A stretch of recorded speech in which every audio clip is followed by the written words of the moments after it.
The Speaker of the East African Legislative Assembly, Margaret Zziwa, was suspended for 21 days in a dramatic session in Nairobi on Wednesday. Legal rules and privileges say aye.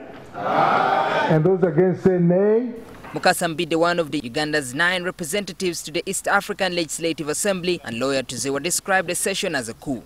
But they determined that, I think, a coup had to be administered so that they would conclusively deal with the matter in the way they wished they would have done it. Mbidde alleges that the members of parliament were called hurriedly to have a sitting in the morning, several hours ahead of the scheduled one to be presided over by the speaker in the afternoon. You can imagine a house that is adjourned for tomorrow 2:30. How does it convene before that time? They call themselves an informal meeting. They give directions to the clerks whose contracts are about to expire. The House Committee on Legal Rules and Privileges has now started its investigations into allegations against her of misuse of office and unprofessionalism. Zziwa's fate, however, lies with the heads of state from the East African countries who meet Saturday. The summit must now take action. They must restrain the illegalities that are taking place.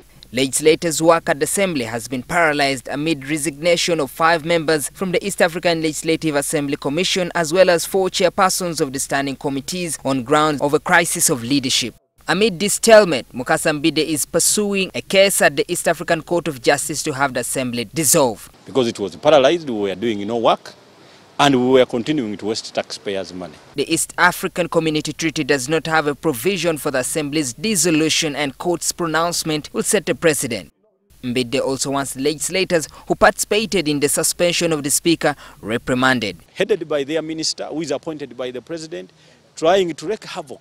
They have destabilized the Assembly. Margaret Zziwa was elected Speaker to the East African Parliament in June 2012, and her tenure took a downhill turn in March this year as MPs revolted against her but failed to impeach her.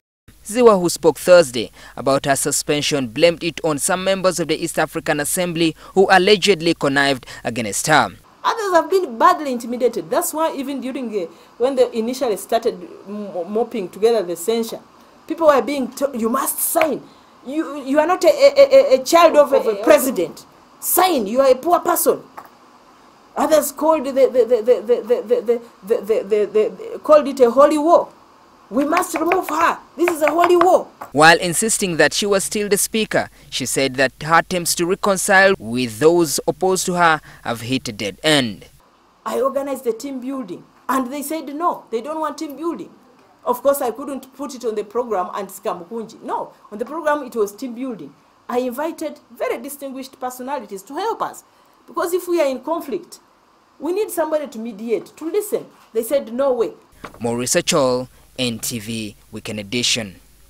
That's what I was told. So you may catch up with her in the corridor.